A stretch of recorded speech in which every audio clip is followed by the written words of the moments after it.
Tap 2 play कहानी बंद कमरा सस्पेंस स्टोरी इन हिंदी।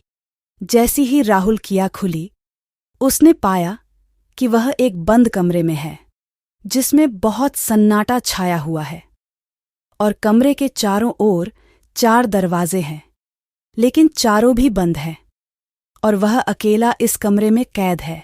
वह ऑफिस से निकाला और अपने कर में बैठा था। एक अचानक पीछे से किसी ने उसके सर पर हमला किया और डायरेक्ट उसने अपने आप को इस बंद कमरे में पाया। उसे कमरे में एक टेबल, एक कुर्सी और एक लैपटॉप के अलावा और कुछ नहीं था। कमरे में एक लाइट थी और उसने खुद को कुर्सी से अपने आप को जंजीरों से बना हुआ पाया। वह ठीक से हल भी नहीं पा रहा था और सिर्फ उसके हाथ खोले थे, लेकिन पर जंजीरों से बंधे हुए थे। उसे समझ नहीं आ रहा था क्या वह क्या करे। उसने जोर से चिल्लाया। खुद को बचाने के लिए उसने लोगों को आवाज दी, लेकिन वह सुनसान जगह थी। वह सिर्फ एक कमरा था और वहां 4 दरवाजे थे, लेकिन उसकी आवाज सुनने वाला शायद वहां कोई नहीं था। 2 घंटे ऐसे ही बीत गए। पूरे कमरे में 4 दरवाजे, एक कुर्सी, एक टेबल, राहुल और एक लैपटॉप था। बस राहुल ने सोचा कि किसी ने उसे कैद कर दिया है। फिर उसने देखा, क्या लैपटॉप को ऑन किया।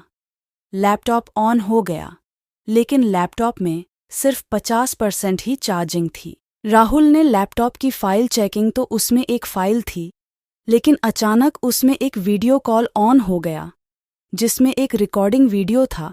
उसमें कहा गया था कि मुझे इस अकाउंट में Rs 1 करोड़ चाहिए और अकाउंट नंबर, बैंक डिटेल वहां दी गई थी। राहुल के पास तो 1 करोड़ रुपए नहीं थे। उसने उसे नंबर पर कांटेक्ट करने की कोशिश की, लेकिन वह कांटेक्ट नहीं हुआ। उसने वापस से वीडियो कॉल किया और कहा कि मेरे पास 1 करोड़ रुपए नहीं है। ये सुनकर राहुल बहुत डर गया। उसने लैपटॉप पर अपना बैंक बैलेंस चेक किया तो उसने पाया कि उसके अकाउंट में सिर्फ 25,000 रुपया ही थे, लेकिन उस आदमी को उसे 1 करोड़ रुपए देने थे। अब राहुल को समझ आ गया कि वो बहुत बड़ी मुसीबत में फंस गया है। अब उसे दोबारा से वीडियो कॉल आया और उसे कहा गया कि अगर तुमने मुझे 1 करोड़ रुपए नहीं दिए तो तुम मर जाओगे। तभी उसे कहा जाता है कि पीछे मुड़कर देखो। मुझे ऐसे ही पीछे मुड़कर देखता है तो दम हो जाता है, क्योंकि उसके पीछे एक आदमी की लाश पड़ी होती है और उसे कहा जाता है कि इसमें भी मुझे पैसे नहीं दिए थे, इसलिए मैंने इसे मार दिया। राहुल समझ रहा था कि अभी तक वह कमरे में अकेला था, लेकिन वह एक लाश के साथ उसे कमरे में था। अब और भी डर गया और उसके पसीने छूटने लगे। उसने जल्दी से उसके दोस्त को कॉल लगाया और कहा कि ऐसे ऐसे सिचुएशन में मैं फंस गया हूं, प्लीज मुझे 1 करोड़ रुपए चाहिए। उसके दोस्त ने कहा, मेरे पास पैसे नहीं हैं। लेकिन उसके दोस्त ने कहा कि मेरे अंकल पुलिस में हैं, तुम उनसे कांटेक्ट कर सकते हो। राहुल ने उसके दोस्त के अंकल जो पुलिस में थे उनसे कांटेक्ट किया। उन्होंने कहा कि यह तो साइबर क्राइम लग रहा है और उन्होंने उसे पर रखने के लिए कहा, पर साइबर क्राइम की टीम से उसका कांटेक्ट करवाया। लेकिन जैसे ही साइबर क्राइम की टीम से राहुल का कांटेक्ट हुआ, कॉल कट गया और वापस से उसे इस आदमी का फोन आया और वह आदमी ने कहा, अब तुमने बहुत बड़ी गलती की है, तुमने पुलिस को इन्फॉर्मेशन दी है। वह पहले वाले आदमी ने भी पुलिस से कांटेक्ट करने की कोशिश की थी, इसलिए मैंने उसे मार दिया। अब तुमने भी पुलिस से कांटेक्ट किया, मैं तुम्हें मारूंगा नहीं। अब तुमने बहुत बड़ी गलती की है, तुमने पुलिस को इन्फॉर्मेशन दी है। वह पहले वाले आदमी ने भी पुलिस से कांटेक्ट करने की कोशिश की थी, इसलिए मैंने उसे मार दिया। अब तुमने भी पुलिस से कांटेक्ट किया, मैं तुम्हें मारूंगा नहीं। राहुल को और टेंशन होने लगी तो उसको 2 करोड़ रुपए देने हैं।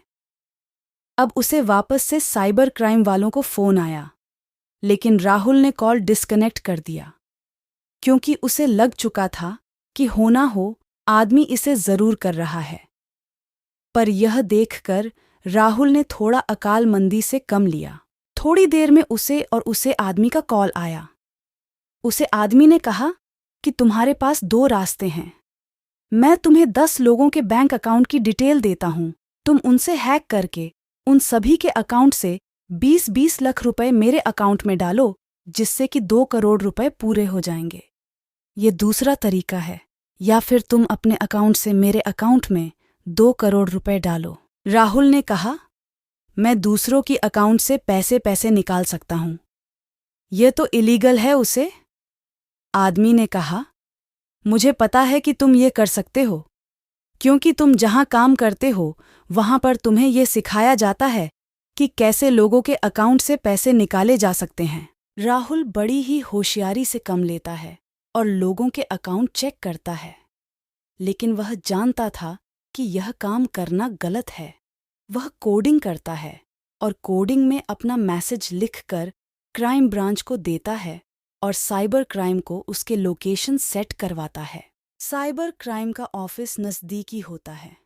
उन्हें जैसे ही मैसेज मिलता है, वह फटाक से आते हैं और राहुल को बचा लेते हैं। राहुल अपनी अक्लमंदी से उसे किडनैपर से बच जाता है और लोगों के पैसे डूबने से बचा लेता है। यह स्टोरी यहीं पर ख़त्म होती है। मिलते हैं नेक्स्ट स्टोरी पर।